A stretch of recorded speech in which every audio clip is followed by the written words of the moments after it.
Hello friends, I am पूजा। तो आज हम डिस्कस कर रहे हैं न्यूरॉन। न्यूरॉन क्या होता है, क्या इसका तो आज हम डिस्कस कर रहे हैं न्यूरॉन। न्यूरॉन जो है नर्वस सिस्टम का एक इम्पोर्टेंट हिस्सा रहता है। तो न्यूरॉन्स के बारे में आज देखते हैं, न्यूरॉन्स क्या होते हैं, कैसे ये बॉडी में फंक्शनिंग करते हैं।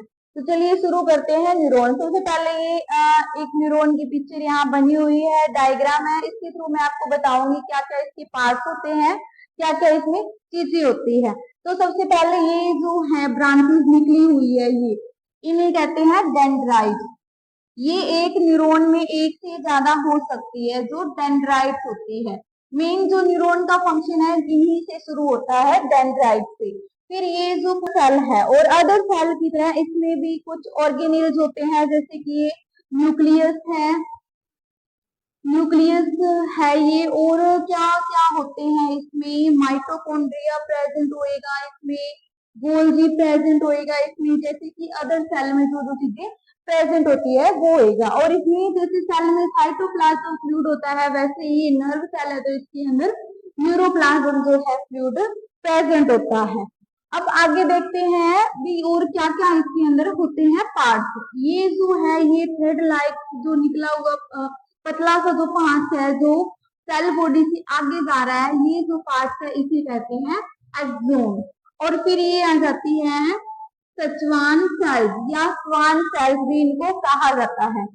फिर ये न्यूरॉन जहां नीचे तक फैला है, इस पे जो है मियालिन से लिपटी हुई है, रैप्ड हो रखी है, यानी इसको कवर कर रखा है एक न्यूरॉन को जो मियालिन से है उसमें। जो ये एक्सोन है न्यूरॉन के अंदर, इसके ऊपर ये लिपटी हुई है जो मियालिन शेड है। फिर क्या है इसके बीच में जो ये स्पेस है, मियालिन शीट के बीच में जो ये स्पेस होता है, थोड़ा थोड़ा जो माइक्रोस्कोपिक स्पेस होता है, इसको कहते हैं node of Ranvier. Node of Ranvier इसको कहा जाता है।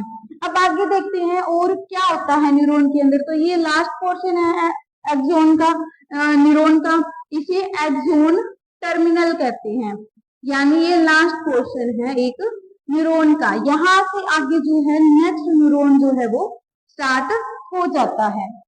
तो ये हमने देखा थोड़ा सा न्यूरॉन का स्ट्रक्चर, न्यूरॉन में क्या क्या चीजें होती है। जैसे बॉडी में अदर सेल्स होते हैं, वैसे ही अपने जो सेंट्रल नर्वस सिस्टम होता है, नर्वस सिस्टम होता है, उसमें हम नर्व सेल की स्टडी करते हैं और नर्व सेल में क्या न्यूरॉन के बारे में पढ़ते हैं। तो अब हम देख लेते हैं अभी जो न्यूरॉन है वो फंक्शन कैसे करता है, कैसे ये मैसेज कैरी करता है, कैसे सेंसेशन कैरी करता है। तो सबसे पहले जो डेंड्राइट पार्ट है एक न्यूरॉन का, ये क्या करती है, ये मैसेज को रिसीव करती है। कोई भी जो मैसेज है या कोई भी सेंसेशन है उसको रिसीव करेगी। रिसीव करने के बाद क्या करेगी, कहाँ लेके आएगी उस इम्पल्सिस को, फिर वो इम्पल्सिस जाएगी सेल बॉडी के अंदर। सेल बॉडी से पास हुई होती हुई एक्सोन में जाएगी और एक्सोन के थ्रू एक्सोन के लास्ट पोर्शन यानी एक्सोन टर्मिनल तक जो है वो इम्पल्सिस पहुंच जाएगी। और यहाँ पे आने के बाद जो है यहाँ पे एक्सोन टर्मिनल के आगे नेक्स्ट न्यूरॉन अटैच है तो उसके अंदर पास हो जाएगी। यानी ऐसे ही जो है सीरीज बनी होती है अपनी बॉडी के अंदर न्यूरॉन्स की, और ऐसे ही जो है फंक्शन कैरी होते हैं। जो भी कोई पर्सन होता है उसको hot sensation, cold sensation, touch, pain, pain, इन सारी चीजों का जो पता चलता है वो इन्हीं न्यूरॉन्स की वजह से पता चलता है। तो टाइप्स ऑफ न्यूरॉन तीन टाइप के होते हैं, एक होता है सेंसरी और मोटर और मिक्स्ड। सेंसरी जो होते हैं वो सेंसेशन को कैरी करते हैं और अपने ब्रेन तक लेके जाते हैं, और जो मोटर न्यूरॉन होते हैं वो ब्रेन की जो एक्शन देना होता है वो ऑर्गन तक लेके आते हैं। और मिक्स्ड जो न्यूरॉन होते हैं वो दोनों का काम करते हैं, वो सेंसेशन का भी काम करेंगे और मोटर फंक्शन भी परफॉर्म करते हैं। तो ये आपने देखा आज भी न्यूरॉन क्या होता है, कैसे न्यूरॉन एक फंक्शन करता है। आई होप आपको अच्छे से समझ आया होगा। Thank you.